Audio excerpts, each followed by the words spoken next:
हम लोग भक्ति रसामृत सिंधु ग्रंथ से पढ़ रहे हैं। पूर्व विभाग द्वितीय लहरी साधना भक्ति श्लोक क्रमांक 248। यहाँ पर एक सेपरेट सा पॉइंट बता रहे हैं कि ज्ञान और वैराग्य की उपयोगिता भक्ति में प्रवेश के लिए है, वो भी थोड़ी सी।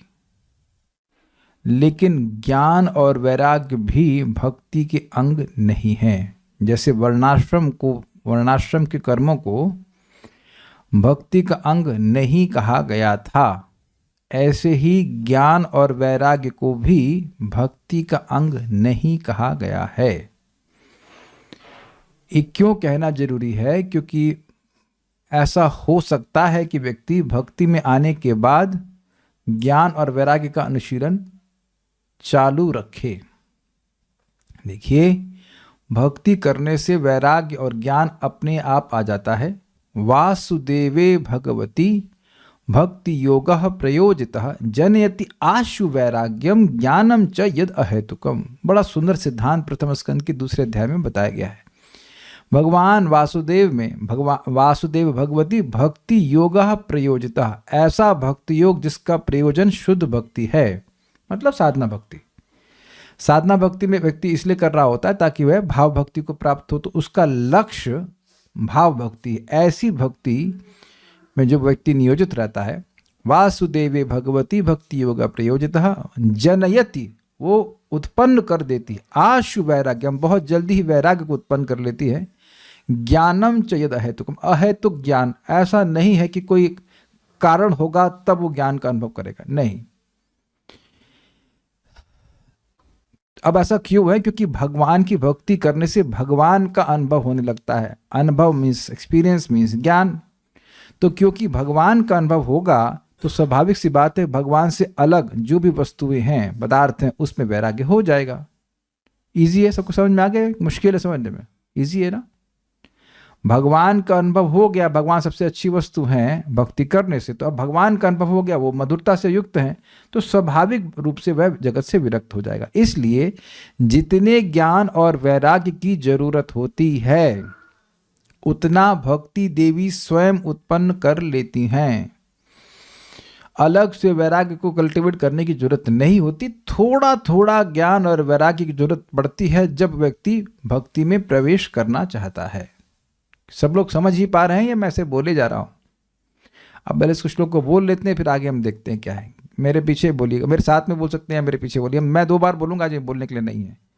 ज्ञान वैराग्य योर भक्ति प्रवेशायोपयोगिता, बोलिए ना, वैराग्य योर भक्ति प्रवेशायोपयोगिता ईशित प्रथममेवेति नांगत्वम उचितम तयोः, ईशित प्रथममेवेति नांगत्वम उचितम तयोः। ओके, प्रारंभ में भक्ति में प्रवेश के लिए ज्ञान एवं वैराग्य की ईशित अर्थात थोड़ी उपयोगिता है, अतः इन दोनों को भक्ति का अंग कहना उचित नहीं है। शुरुआत में हेल्प कर रहे हैं, लेकिन भक्ति का अंग होते तो भक्ति को आगे भी सपोर्ट कर रहे होते। जैसे साधु संग भक्ति का अंग है, तो साधु संग से ही भक्ति जनित भी होती है और उससे बढ़ती भी है। लेकिन ज्ञान वैराग्य से भक्ति उत्पन्न नहीं होती है केवल भक्ति में प्रवेश के लिए। भाई क्यों? अगर व्यक्ति को जगत ही अच्छा लग रहा है तो क्या वह भक्ति करेगा? ये मैं बोल गया कि सबको दिखाई भी पड़ रहा है। देखिए, अगर आपको समझ में नहीं आया तो फिर मेरी क्लास का कोई प्रयोजन नहीं हुआ। अगर जगत ही अच्छा लग रहा है तो क्या वो कभी क्लास में आएगा? Is it not? लेकिन अब देखिए, आगे भी क्लियर हो जाएगा। अब अगर बहुत ब्रह्म अनुसंधान में लग गया कि ब्रह्म क्या है, ब्रह्म क्या है, तो क्या वो भक्ति करेगा? आप ये बताइए, आप विचार कीजिए कि आपके मन में जिज्ञासा क्या आती है? सब लोग भक्त हो, मेरी नाम में रुचि कैसे हो, ये जिज्ञासा आती है कि नहीं? मेरी कथा में रुचि कैसे हो, मैं ठाकुर जी की सेवा कैसे अच्छे से करूं? जिज्ञासा होगी तो ध्यान होगा। ये समझ में आया? एकदम समझ में आना चाहिए। अगर मन में जिज्ञासा होगी तो आप लोग क्या जिज्ञासा करना चाहते हो? क्या करते हो जिज्ञासा? भाई हमारी माला कैसे पूरी होगी, हम भगवान ठाकुर जी को भोग कैसे बनाएंगे? तो आप देखिए, सेवा के संबंध में जिज्ञासा होती, तो जब जिज्ञासा होती है तो क्या आप उस वस्तु पर ध्यान करते हो? क्या ये समझ में आया? खिचड़ी कैसे बनानी है, मान लो मन में प्रश्न है कि ठाकुर जी के लिए खिचड़ी बनाएंगे, तो अब उधर सोचता है व्यक्ति कैसे बनाएंगे, कैसे बनाएंगे, ये करेंगे, है कि नहीं? तो जिज्ञासा का रिजल्ट है मेडिटेशन, ध्यान। Is it acceptable to everyone? सबको समझ में आया? जैसे मुझे कभी केक नहीं बनाना होता है, मैंने कभी बनाया ही नहीं है, तो वो अब आता ही नहीं ऑप्शन में, कभी सर्च ही नहीं करता केक कैसे बनाए जाएंगे।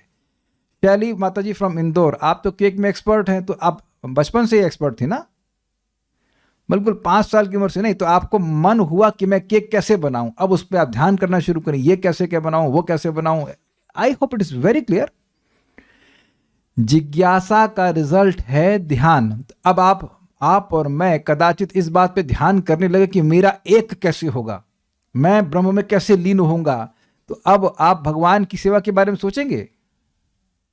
वार्ष भानुवी माता जी, अगर भगवान में लीन होने की इच्छा आ गई, भगवान न करे कभी हो, तो क्या भगवान की सेवा के बारे में सोचेंगे? जब लीन ही होना है तो सेवा क्या करनी है भाई? आप समझ रहे हैं? इस बात को यहां बताया जाएगा कि ये जो ब्रह्म ज्ञान है, इसमें जो लीन होने वाला ज्ञान है, उससे जगत से वैराग्य हो जाएगा। मुझे जगत नहीं चाहिए, मुझे भगवान में लीन होना है, तो जगत से तो वैराग्य हो गया, लेकिन भक्ति से भी वैराग्य हो जाएगा। क्यों? क्योंकि भक्ति में 3 चीजें होती हैं, सेव्य, सेवा और सेवक। अग्रीड? तो अब हम जब सेवक को सेव्य में लीन कर दिए, लैंग्वेज समझ में आ रही है? Servant is merged in the swami, तो सेवा बची क्या? आप बताइए। जब सेवक स्वामी ही बन गया तो सेवा बची नहीं होगा। ये है सिंपल सी बात। तो ऐसा ज्ञान बिल्कुल भक्ति के विरोधी होता है, इसलिए ऐसे ज्ञान की कोई उपयोगिता भक्ति में नहीं होती है। लेकिन कुछ जगत से वैराग्य करने के लिए थोड़ा बात तो सब लोग को सुनाई जाती है, भाई ये जगत दुख का घर है और तुम देह नहीं आत्मा हो, तो कुछ त्वम पदार्थ ज्ञान दे रहे। त्वम पदार्थ मतलब जीव, तुम इस देह से अलग हो, ये सब बात समझाई जाती है। लेकिन केवल यही भक्ति नहीं है, it helps, is it not? शुरुआत में ये नहीं बताते हैं 5 प्रकार के रस हैं। कितने लोगों को पहले दिन से बताया गया था कि 5 प्रकार के रस जीवात्मा के होते हैं? आप जानते हैं नहीं, सब बताते हैं बात। क्या बताते हैं? क्या तुम ये आंख हो, क्या तुम नाक हो? तो आप जान रहे हैं कि इस तरह से विचार करके व्यक्ति कुछ त्वम पदार्थ ज्ञान कर। त्वम पदार्थ मतलब जीवात्मा, मैं इस देह से पृथक एक जीव हूं, इसको कहते हैं त्वम पदार्थ ज्ञान। It helps. अच्छा, मैं देह नहीं हूं, तो फिर व्यक्ति सोचेगा कि मैं कौन हूं, कुछ विचार करेगा, फिर आगे बात आ जाती, फिर आगे भक्ति की बात आती, भगवान कौन है, सब बात समझ में आती, तो थोड़ा बहुत हेल्प करता है। लेकिन अब अगर यही व्यक्ति सोचता रहे कि मैं ब्रह्म हूं, अहम ब्रह्मास्मि के मंत्र जपता रहेगा, तो वो भक्ति से अलग हो जाएगा। इसको महाराज ने बहुत सुंदर तरह से समझाया था कि देखिए, कोई पेड़ उगाया गया है, अब वो जब पतला मतलब प्रारंभिक अवस्था में रहता है, तो उसके चारों ओर एक फेंस लगा देते हैं, तो वह फेंस उसकी रक्षा करती है। लेकिन वही पेड़ जब बहुत बड़ा हो जाता है तो उस फेंस को खोल दिया जाता है। आप लोगों ने पता है कि नहीं पता, जो रास्ते में पेड़ों के किनारे फेंस लगाते हैं वो खोलने वाली होती हैं, ये पता है आपको? जब पेड़ बहुत बड़ा हो जाता है, उसका तना मोटा हो जाता है, तो वो जो फेंस है वो उसको बाधित करेगी, उसको फैलने नहीं देगी, तो उसको खोल के अलग कर देते, फिर नया पेड़ लगाते हैं। क्या आप लोग एग्जाम्पल को समझ पा रहे हैं? ऐसे ही भक्ति, जब भक्ति में प्रवेश के लिए तो हेल्प हुआ, जब जगत दुख का घर है इत्यादि इत्यादि, लेकिन अब उसी में फंसा हुआ व्यक्ति और भगवान के गुणों के बारे में नहीं चर्चा कर रहा, तो उसकी भक्ति में अंतराय आ जाएगा। अंतराय मीन्स गैप आ जाएगा, या उसको रेस्ट्रिक्ट हो जाएगी भक्ति। और समझाऊंगा, अभी देखते हैं, पहले इसको अन्वय देख लेते हैं इसका। प्रथमम एव, केवल प्रारंभ में ही, बाद में नहीं, भक्ति प्रवेशाया, भक्ति में प्रवेश के लिए ज्ञान वैराग्य हो, ज्ञान और वैराग्य की ईशत उपयोगिता, ईशत अर्थात थोड़ी उपयोगिता है। इसी को आप 5वें स्कंद के 5वें अध्याय के पहले श्लोक में देखेंगे। वहां पे ऋषभ देव अपने बेटों को वैराग्य का उपदेश दे रहे हैं। नायम देह भाजाम निर्लोके कष्टान कामान और हते विड भुजाम, ये तपो दिव्यम पुत्रका ये न सत्वम शुद्धि तस्मात् ब्रह्म सौख्यम तुरंतम। वहां आप देख लीजिएगा उसको, इसमें बताया गया, आचार्यगण समझाते हैं कि यहाँ वैराग्य का उपदेश दे रहे हैं ताकि वैराग्य थोड़ा हेल्प करता है भगवान की भक्ति में आने के लिए, इसलिए बोल रहे हैं।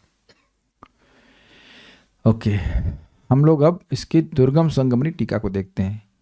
ज्ञान शब्द से यहां पर ब्रह्म ज्ञान को लेना होगा, जिसकी 3 भूमिकाएं हैं। त्वम पदार्थ मतलब जीव, जीव विषयक, तत्पदार्थ मतलब ब्रह्म विषयक, एवं दोनों का एक विषयक। मतलब ब्रह्म ज्ञान में एक प्रसिद्ध बात है, तत् त्वम असि। तत् मतलब वह ब्रह्म, त्वम मतलब तुम, और असि मतलब हो। तो जैसे ही हो शब्द लगा दिया, मतलब तुम वही हो, तुम ब्रह्म हो, तुम ब्रह्म हो, तुम ब्रह्म हो। तो इस प्रकार का वह ध्यान करते रहते हैं। हमारे एक भक्त हैं जो इस स्कूल ऑफ थॉट में पहले थे, और मैं समझता हूँ कि मैं सही एक्सप्लेनेशन दे रहा हूँ। यस, कपिल देवानंद प्रभु, सही बोल रहा हूँ ना? गलत तो कुछ नहीं बोल रहा हूँ ना? हाँ, यस, ठीक है, यही बात है। इतने जानते हैं, उसे तो ज़्यादा जानने की जरूरत भी नहीं लगती हमको। हम लोग भक्ति में क्या सीखते हैं? तुम श्री कृष्ण के सेवक हो, तो सेवा की भावना आती है, लेकिन तुम वही हो, तुम वही हो, तुम वही हो। तो अब तुम जब वही हो तो सेवा कैसे करेंगे? ये एक बड़ा झमेला है। हम नाम भूल रहे हैं, एक इम्पर्सनलिस्ट हैं, वो सन्यासी हैं, और उनका लेक्चर बहुत सुने जाते हैं, नाम एकदम याद नहीं आ रहा है, नहीं हो। तो उनका एक लेक्चर है, और टॉपिक क्या है? जब मैं भी ब्रह्म हूं और ब्रह्म भी ब्रह्म है, तो मैं ब्रह्म की उपासना कैसे करूंगा? भाई, मैं आप लोगों को क्लास दे रहा हूं, अगर आप और मैं, मुझ में कोई भेद नहीं होता तो क्लास देना मुश्किल होता कि नहीं? सुंदरा माता जी, मैं और आप अलग अलग हैं कि एक ही व्यक्ति हैं? अलग अलग हैं, तो मैं क्लास दे पा रहा हूं। लेकिन मैं और आप अगर एक ही व्यक्ति होते तो मैं क्लास कैसे देता अपने आप को? अच्छा, एक और बात है कि मैं और आप अगर एक ही होते तो मुझे क्लास देने की जरूरत होती? मैं, मेरा ज्ञान आपका ज्ञान बराबर, मैं खा लूं आप खाऊं बराबर, इज इट नॉट? तो ये इस तरह की धारणा करते हैं, लेकिन ये बात है नहीं सत्य। इस तरह की भावना से व्यक्ति का ये, इसलिए ईशित मतलब ब्रह्म भगवान के बारे में तो जानना चाहिए, जीवात्मा के बारे में जानना चाहिए, लाभ करेगा, लेकिन दोनों का एक मिल कर देंगे कि एकदम एक है, तो फिर भक्ति गायब हो जाएगी। तो इस प्रकार के ज्ञान का नुकसान हो जाता है। इसीलिए आपने सुना है अन्याभिलाषिता शून्यम ज्ञान कर्मादि अनावृतम। ज्ञान कर्मादि शून्यम नहीं कहा है। भक्ति में ज्ञान की जरूरत है कि नहीं, क्या यहां पर हम चर्चा नहीं कर रहे हैं? लेकिन वह ज्ञान जो कि इस प्रकार की भावना करे कि जीवात्मा और भगवान में कोई भेद नहीं है, वो ज्ञान भक्ति को कवर कर लेता है। Is it okay? अगर आप भगवान के नाम की महिमा सुने ही नहीं, भागवत में भगवान के गुणों की वर्णन सुने ही नहीं, तो क्या ज्ञान होगा? तो भगवत विषय ज्ञान तो भक्ति को बढ़ाता है, तो उसको तो नहीं छोड़ना है, वो तो भक्ति है। लेकिन जो निर्विशेष ब्रह्म अनुसंधान, और अनुसंधान बड़ा इंटरेस्टिंग है, निर्विशेष ब्रह्म में रिसर्च, ये भक्ति को ढक लेता है। आप ये बताइए कि ऐसे ही हमारा जीवन बहुत छोटा है, तो अब आप ब्रह्म में रिसर्च क्यों करोगे? हम नाम नहीं ले रहे, लेकिन एक भक्त समझ रहे हैं कि मैं आपको क्यों समझा, आपको समझा रहा हूं विशेष रूप से। हम नाम ले लेते हैं, रामराज प्रो मित्र है हमारे, तो उनको बड़ी खुजली हो रही है कि ब्रह्म में होता क्या। अरे क्यों खुजली ले रहा है? अरे ये देख, आप ये क्यों नहीं सोचते कि वैकुंठ में क्या हो रहा है, गोलोक में क्या होता है? अच्छा, ये सब आप जान लिए कि गोलोक में क्या हो रहा है, गोलोक में क्या हो रहा है सब जान लिए हैं, सब सारी लीला सब कुछ समझ में आ गया है। हम लोग नहीं जाने हैं, इज इट नॉट? बहुत थोड़ा जानते हैं। उससे फुर्सत मिले तब ना। एक बड़ी सुंदर बात हरि पार्षद प्रभु बता रहे हैं, बहुत सुंदर बात। वो कह रहे हैं कि जीव गोस्वामी जी ने परमात्मा संदर्भ लिखा, भगवत संदर्भ भी लिखा भगवान के संबंध में, तो ब्रह्म संदर्भ क्यों नहीं लिखा? ये बड़ी इंटरेस्टिंग बात है कि भाई ब्रह्म इति परमात्मा इति भगवान इति शब्द थे। तो कह रहे भगवान को जान लेगा, उसके लिए ऐसे लिखा है, संदर्भ लिखा है, भगवान को जान लेगा, परमात्मा को जान लेगा। तो कहते हैं कि जो भगवान और परमात्मा को जान लेगा वो ब्रह्म को अपने आप ही जान लेगा। जैसे कोई व्यक्ति सूर्य के गोले को देख रहा है तो सूर्य की रोशनी को समझ रहा है, इसलिए लिखे ही नहीं जीव गोस्वामी जिसके ऊपर। Very interesting. भाई हम तो संदर्भ नहीं पढ़े, हम तो उनकी बात को रिपीट कर रहे हैं कि नहीं लिखा गया, ब्रह्म संदर्भ को नहीं लिखा गया है, इज नॉट नीडेड। तो इसलिए भक्तों को निर्विशेष ब्रह्म क्या है उसके में रिसर्च करने की कोई जरूरत ही नहीं है। जैसे हम लोग कहीं जहाँ पे जाते ही नहीं है तो वहाँ का टेम्पो का किराया कितना है वो नहीं पूछते नहीं ना। सिंपल सी बात है, सिंपल सी बात है। वो हमारी भक्ति को आवृत करने वाला है। ओके। ईषद शब्द प्रयोग का अभिप्राय यह है कि एक के विषय को छोड़कर त्वत् और त्वम विषय ज्ञान की थोड़ी सी उपयोगिता है। मतलब क्या हुआ, ये भगवान क्या है ये तो समझ में आना चाहिए, जीवात्मा क्या है ये तो समझ में आना चाहिए, तो लाभकारी है। लेकिन दोनों एक हैं ये भावना बिल्कुल ठीक नहीं है, क्योंकि जीवात्मा पूरी तरह से एक नहीं है। गुणात्मक रूप से एक है, लेकिन मात्रात्मक क्वांटिटी में भगवान से बहुत छोटा है। बहुत छोटा क्या, वो बहुत छोटा कहना भी गलत है। जीवात्मा अणु है और भगवान इन्फाइनाइट है, असीमित है। तो इस बात को नहीं स्वीकार करते हम लोग। किस बात को, कि जीवात्मा और भगवान में भेद है ही नहीं, ऐसा नहीं है। यहाँ वैराग्य को ब्रह्म ज्ञान की उपयोगी वैराग्य को ही जानना होगा। मतलब कह रहे हैं कि जिस वैराग्य को थोड़ा स्वीकार करने की बात हो रही है वो है ब्रह्म ज्ञान के लिए उपयोगी वैराग्य, वो भक्ति का उपयोगी वैराग्य नहीं है। यहाँ पर वैराग्य के संबंध में ईशित सबसे भक्ति विरोधी वैराग्य के परित्याग को जानना होगा। जो वैराग्य भक्ति के विरोधी हो उसका परित्याग कर देना चाहिए। ईशित मतलब उतना ही वैराग्य स्वीकार करना चाहिए, थोड़ा मतलब उतना ही स्वीकार करना चाहिए जितना भक्ति के विरोधी ना हो। कैसे, एक नोट तो मैं दिया हूं, एग्जाम्पल दे रहा हूं।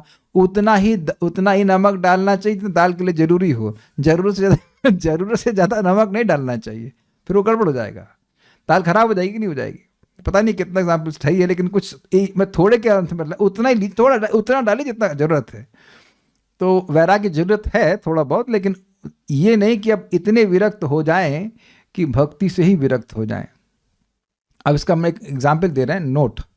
जैसे प्रकाशानंद सरस्वती को हरिनाम संकीर्तन से भी विरक्ति थी। बेवकूफ, मतलब ऑल ड्यू रेस्पेक्ट, एटलीस्ट उस टाइम तो बेवकूफ थे। श्रीमन चैतन्य महाप्रभु कीर्तन कर रहे हैं, तो अब क्या करोगे बताओ? कूद जाएंगे ना, टिकट पकड़कर हवाई जहाज कैसे भी करके। महाप्रभु प्रेम नाम संकीर्तन कर रहे हैं, आपको ना श्रद्धा की जरूरत है, कोई कुछ साधना की जरूरत नहीं है। वहां पहुंच जाओ, महाप्रभु को देख लीजिए, नाम सुन लीजिए, प्रेम मिल जाए, काम खत्म। सीधे प्रेम की पूर्णता, भक्ति की पूर्णता। कौन नहीं जाएगा बताइए? देखिए लोग कितने कवर्ड ओवर होते हैं। और महाप्रभु काशी में एक दिन नहीं कई दिन रुके और रोज कीर्तन कर रहे हैं, हजारों लाखों लोगों को भगवान का प्रेम मिल रहा है।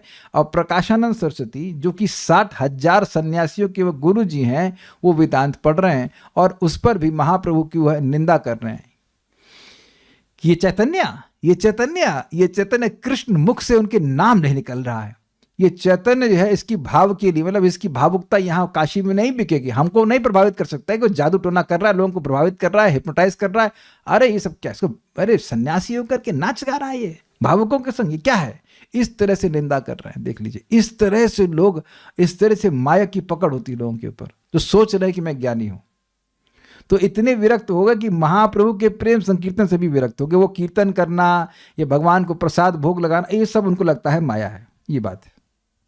इस तरह के वैराग्य का कोई फायदा नहीं, भक्ति में नहीं हुआ ना फायदा। बाद में महाप्रभु उनको दया किए, दैट्स अ डिफरेंट थिंग, लेकिन अपने से तो नहीं आ रहे थे। ज्ञान एवं वैराग्य की भक्ति के प्रथमावस्था में अन्य आवेश परित्याग मात्र के लिए ही उपयोगिता है। ये समझे बात? ये अन्य आवेश समझते हैं? आवेश का मतलब होता है एब्जॉर्प्शन। लोग अब आजकल अपने घर गृहस्थी में, जॉब में, बिजनेस में पूरा आवेश होते हैं कि नहीं यही करना है, सुबह से शाम तक बस यही करना है, यही करना है, यही करना है। आप में से कौन ऐसी व्यक्ति है जो ऐसा नहीं था? कोई तो हाथ खड़ा करो भाई, कोई तो ब्रह्मज्ञानी रहा होगा यहाँ पे। माता जी लोगों से कौन होगा जो सुबह से शाम तक रोटी बनाना है, ये करना है, बच्चे को नहलाना है, इसी में लगी पड़ी थी कि नहीं?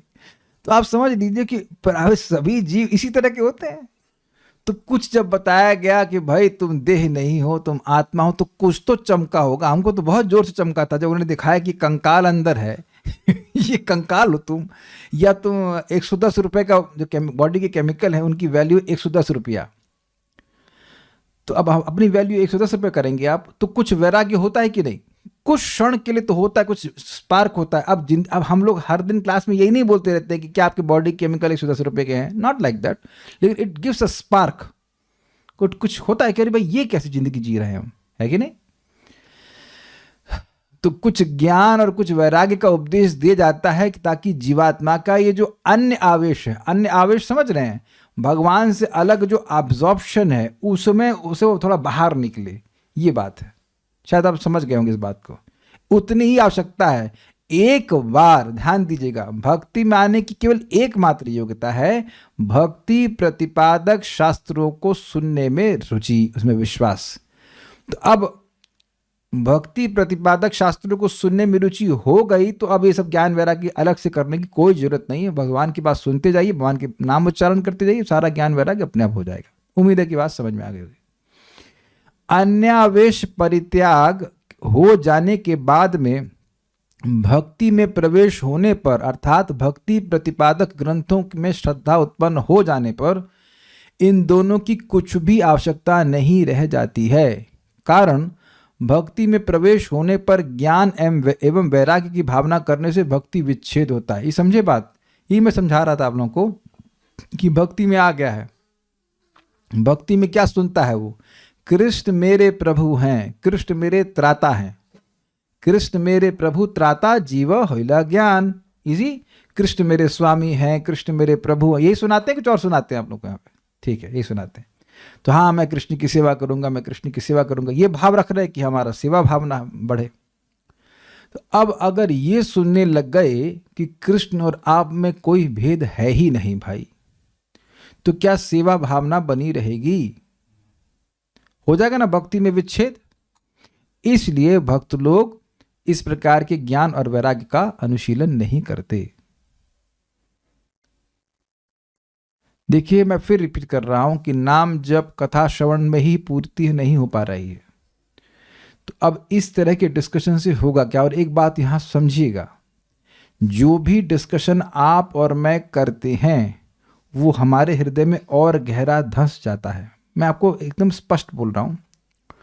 एक भक्त हैं, इस्कॉन के भक्त हैं, काइंड ऑफ मेरे मित्र हैं, तो उनसे बात कर रहे थे। वो अपना कुछ फिलॉसफी नहीं बता रहे थे, वो दूसरे की बता रहे थे कि कुछ ऐसे वैष्णव संप्रदाय हैं जो उनके मन में जीवन का उद्देश्य ये है कि हमें भगवान में जाके मिल जाना है, क्योंकि भगवान की इंद्रियां असीमित हैं, इसलिए हम उन असीमित इंद्रियों से भोगेंगे।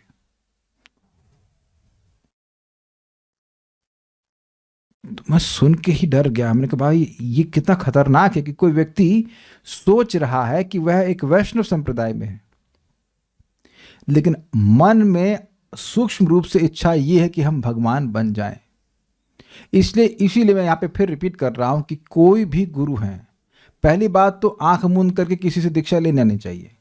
उनसे पूछिए कि आप ये 4 विषय जानते हैं? जीवात्मा का स्वरूप क्या है? कौन हूँ मैं? तो हम लोग क्या हैं? हम लोग जीवात्मा हैं और कृष्ण के शाश्वत सेवक हैं। ऐसा नहीं हो सकता कि हमारा स्वरूप चेंज हो जाए। जीवात्मा का स्वरूप चेंज नहीं कर सकते आप, एक बात। दूसरा, हमारा संबंध भगवान से क्या है? हम लोग शाश्वत सेवक, जीवात्मा हम लोग कौन है? हम जीवात्मा हैं और हमारा संबंध भगवान से क्या है? हम लोग नित्य सेवक हैं भगवान के, यानी कि मोक्ष के बाद भी हम सेवक ही बने रहेंगे। दूसरा पॉइंट, अभिधेय क्या है? अभिधेय ये है कि, हाँ सही तो बोल रहा हूँ ना, संबंध तो बता दिया। अभिधेय ये है कि भगवान की भक्ति करके इस संबंध को जागृत किया जाता है। और प्रयोजन क्या है इस संबंध को जागृत करने का? भगवान का प्रेम। ये 3 बातें अगर कोई नहीं बता रहा है तो बिल्कुल भी अलार्म्ड, वह गलत ही बता रहा है, वो गलत रास्ता बता रहा है आपको। हो सकता है कि कोई बातें वो सही कहें, लेकिन जो मूल बात है वह गलत बता रहे हैं। A devotee is known by his aspirations। समझ रहे हैं बात? तो कोई व्यक्ति भगवान बनने की एस्पिरेशन से युक्त है तो वह हाई डिवोटी नहीं है। डिवोटी नहीं, ऐसा नहीं कह रहा हूं, लेकिन हाई डिवोटी नहीं है। प्रमाण दे रहा हूं आपको, कई बार सुनाया है, फिर सुना रहा हूं। रघुनाथ भट्ट गोस्वामी महान भक्त हैं, शुद्ध भक्त हैं, भगवान के पार्षद हैं। वह अपने पिता माता की मृत्यु के बाद बंगाल होते हुए, मतलब यहाँ रहते थे बनारस में, बंगाल होते हुए फिर महापुरुष से मिलने के लिए आ रहे थे। और उनके संग एक व्यक्ति हो गया जो कि शूद्र बैकग्राउंड से था। रघुनाथ भट्ट गोस्वामी ब्राह्मण फैमिली से। तो उनके सारे जो वजन था, जो भी उनका सब, बहुत ज़्यादा नहीं होगा, थोड़ा बहुत जो भी था, उसको कहा कि मैं उठाऊंगा मैं उठाऊंगा, और निरंतर राम राम राम राम बोलता रहता था। तो अब वो उनको संकोच हुआ, कहते नहीं नहीं नहीं, आप मैं शूद्र हूँ, आप ब्राह्मण हैं, मेरा कर्तव्य है आपकी सेवा करना। तो एक्सटर्नली बिल्कुल लग रहा है कि तृणादपि सुनिचेना, और भगवान का नाम कीर्तनीय सदाहरि, तृणादपि सुनिचेना तरुरपि सहिष्णुना अमानिना मान देना कीर्तनीय सदाहरि, बिल्कुल यही एकदम चरितार्थ कर रहे थे। तो रघुनाथ भट्ट गोस्वामी जब महाप्रभु के पास पहुंचे तो महाप्रभु उनको एकदम आलिंगन कर लिए, बहुत प्रसन्न हुए, लेकिन इसकी से बात भी नहीं किए। आपको कुछ अजीब से नहीं लग रहा है यहाँ पे? जैसे यहाँ सब भक्त आए, सब लोग लग रहा है ना प्रेम से मैं देख रहा हूँ, बातचीत कर रहा हूँ, अब किसी व्यक्ति को मैं एकदम देखूं ही नहीं, तो आपको अजीब से नहीं लगा इसने ऐसा कौन सा पाप कर लिया कि हम मतलब देख ही नहीं रहे हैं? अब सोचिए, महाप्रभु जो परम दयालु हैं, मतलब क्या नाम उनका, जगाई मधाई तक का उद्धार कर दी, वो उस व्यक्ति की तरफ देखे तक क्यों नहीं, एकदम कहते हैं नजरअंदाज कर दिए। This is very heavy my dear devotee, is very heavy. Mahaprabhu जो सबका पर दया ही करने आए हैं, वो उसकी शक्ल भी नहीं देखे। जो महाप्रभु कुत्ते को उद्धार कर दिए, जो शिवानंद से इनकी संगत किया था, वह ऐसे व्यक्ति की तरफ देखे ही नहीं जो निरंतर नाम बोल रहा है। बहुत गंभीर बात है ये, बहुत गंभीर बात है। तो वहां पे बताया गया है, क्योंकि सूक्ष्म रूप से इस रामदास की इच्छा रामदास बनने की नहीं थी, राम में लीन हो जाने की, भगवान बनने की इच्छा थी। ये भगवान को बहुत खराब लगता है। देखिए, भगवान सबके हृदय में बैठे हुए हैं, वो जानते हैं कि कौन क्या सोच रहा है, क्या कर रहा है। और प्रभुपाद इस बात को समझाते, मैं पहले भी समझा चुका हूं, फिर समझा रहा हूं यहां पर, कि कोई व्यक्ति भगवान बनना चाहता है, और भगवान है लक्ष्मीपति, तो यानी वह लक्ष्मी जी का पति बनना चाहता है। यहां दिखा रहा है वो सन्यासी है। तो ये फल्गु वैराग्य हुआ कि नहीं, झूठा वैराग्य हुआ कि नहीं? मन में चाह रहे हो कि तुम सबसे बड़े गृहस्थ बन जाओ, और बाहर दिखा रहे तुम सन्यासी हो। I hope you getting the point. तो इस तरह के वैराग्य और ज्ञान से हमारी भक्ति का विच्छेद, भक्ति कट जाती है, खत्म हो जाती है। भक्ति में हम लोग नित्य युक्ता उपासते, जो नित्य सेवा में लगना चाहते हैं, भगवान के नित्य पार्षद बनना चाहते हैं, नित्य सिद्ध पार्षद बनना चाहते हैं, ऐसी भावना से जो व्यक्ति भक्ति करता है, भगवान उसकी सहायता करते हैं। मैं एक बात बोल के फिर रुकूंगा। एक भक्त हैं, वो प्रभुपाद जी से मिले, और उस समय वह इसी निर्विशेषवाद से प्रभावित थे, और उन्होंने अपने बाथरूम में लिखा हुआ था उस भक्त ने, आई एम गॉड, मैं भगवान हूं। तो प्रभुपाद जी से पूछे कि मैं अगर सिद्ध होना चाहता हूं तो क्या भगवान मेरी सहायता करेंगे? तो प्रभुपाद ने कहा, डिपेंड्स कि तुम क्या बनना चाहते हो। अगर तुम भगवान के सेवक बनना चाहते हो तो निश्चित रूप से भगवान तुम्हारी सहायता करते हैं, लेकिन अगर तुम भगवान बनना चाहते हो, भगवान में लीन होना चाहते हो, भगवान वही तो हो ना, लीन मतलब भगवान बनना चाहते, then why should God encourage competition? दूसरा भगवान क्यों बनवाए? फिर दूसरा कंपटीशन आ जाएगा ना, लाइक दैट। सिंपल सी बात है। आप जो भी विवेकी व्यक्ति समझ रहे हैं कि इस प्रकार के ज्ञान के अनुशीलन से भगवान बिल्कुल प्रसन्न नहीं होते। अभी मैं श्लोक तुरंत नहीं कोट कर सकता, प्रभुपाद जी अपने तात्पर्य में कहीं कोट करते हैं, श्रीपाद मध्वाचार्य जी का कोट, कि जो ये सिखाता है कि जीवात्मा और भगवान दो अलग अलग हैं, उससे भगवान बहुत प्रसन्न हो जाते हैं। द्वैतता सिखाता है। अद्वैत इस अर्थ में है कि जीवात्मा भी सच्चिदानंद है और भगवान भी, लेकिन द्वैतता है इस अर्थ में कि भगवान भी एक व्यक्ति रहते हैं और मैं भी एक व्यक्ति रहता हूं। तो ये एक भाला जो ज्ञान है ना, कि मैं भगवान में लीन हो जाऊंगा, ये भारी भक्ति का विच्छेदन कर देगा। इसलिए जो लोग ऐसी बातें करते हैं उनसे दूर रहना चाहिए। झगड़ा तो किसी से नहीं करना चाहिए, वो बात हमें सुननी ही नहीं चाहिए, क्योंकि फालतू में जिज्ञासा जागृत होगी, कोई जरूरत ही नहीं है। तो उम्मीद है कि बात समझ में आएगी। हम इस बात को यहीं पे छोड़ दे रहे हैं, क्योंकि ये थोड़ा सा टॉपिक सोचने वाला है। ज़रा विचार कीजिएगा तो समझ में आ गया होगा। एक छोटा सा मन कर रहा है, लेकिन उसको पढ़ा नहीं पाऊंगा अभी 20 मिनट में, लेकिन इस श्लोक में दिखा दे रहा हूं, जो कि मैं शाम को पढ़ाऊंगा। ये ब्रह्मा जी कह रहे हैं कि भगवान को जीतना है तो क्या करना है। ज्ञाने प्रयासमुदपास्य नमन्त एव जीवन्ति सन्मुखरितं भवदीय वार्तां स्थाने स्थितः श्रुतिगतां तनुवांग मनोभिर्ये प्रायशो जितोप्यसित स्त्रीलोक्याम। केवल श्लोक को समझाऊंगा। ज्ञाने प्रयासम उदपास्य, अब समझ में आ रहा है? ज्ञान के प्रयास को दूर से ही त्यागते हुए, मतलब मान लीजिए कि 100 फुट की दूरी पर कहीं ज्ञान की क्लास हो रही है, तो वहीं से भाग लो, ना ना ना ना ना, वहां नहीं जाना, वहां नहीं जाना, ऐसे करके जूम लिंक दें तब भी नहीं जाना, मतलब घर से भी नहीं सुनना और पास में भी जाना नहीं। समझ में आ गया? ज्ञाने प्रयासम उदपास्य। आप समझ में आ रहा ना कौन सा ज्ञान? निर्विशेष ब्रह्म अनुसंधान। वो रिसर्च करनी ही नहीं कि निर्विशेष ब्रह्म क्या होता है। इजी। ये बिल्कुल दूर से त्यागते हुए नमनते और नमस्कार करते हुए जीते हैं। किसको नमस्कार करते हैं? सन्मुखरितम भवदीय वार्ताम। भवदीय मतलब यहां पर भगवान श्री कृष्ण को ब्रह्मा जी कह रहे हैं। भवदी मतलब आपकी वार्ता को, आपकी चर्चा को, जो सन्मुखरिताम, सन मतलब सत मतलब भक्त, और मुखर मतलब बहुत बोलने वाले। तो जो भगवान के भक्त हैं वो भगवान के बारे में बोलने में बड़े उत्साहित होते हैं, तो उनके द्वारा जो कथा होती है उसको नमस्कार करते हैं। स्थाने स्थित, अपने स्थान में स्थित रहकर, अपने घर में, अपने फ्लैट में या अपने ही कुटिया में कह लीजिए, वहीं पे रहते हैं। ये बहुत इंपॉर्टेंट पॉइंट है। वर्ण और आश्रम के अनुसार जहां आपको अच्छा लग रहा है, जो आपको कंफर्टेबल लग रहा है वहीं रहिए, लेकिन श्रुतिगताम वह सुनते हैं।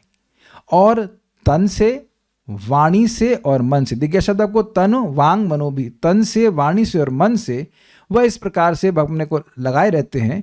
तो ये प्रायशः अजित, जो प्राय अजित हैं, जितोप्य से, फिर भी उनको जीत लेते हैं। तैस त्रिलोक, क्या मतलब? तीनों लोकों में जिन भगवान को कोई नहीं जीत पाता है, उनको ये भक्त जीत लेते हैं। कौन लोग? जो ज्ञान के प्रयास को त्याग देते हैं और भगवान की वार्ता, भगवान की लीला कथा, भगवान का तत्व वर्णन जो भी भागवतम से वह सुनते हैं। इस साधन को श्रीमन चैतन्य महाप्रभु ने स्वीकार किया है। किस साधन को? जिसमें व्यक्ति निर्विशेष ब्रह्म के बारे में कोई रिसर्च नहीं करे और भगवान की बात को सुने।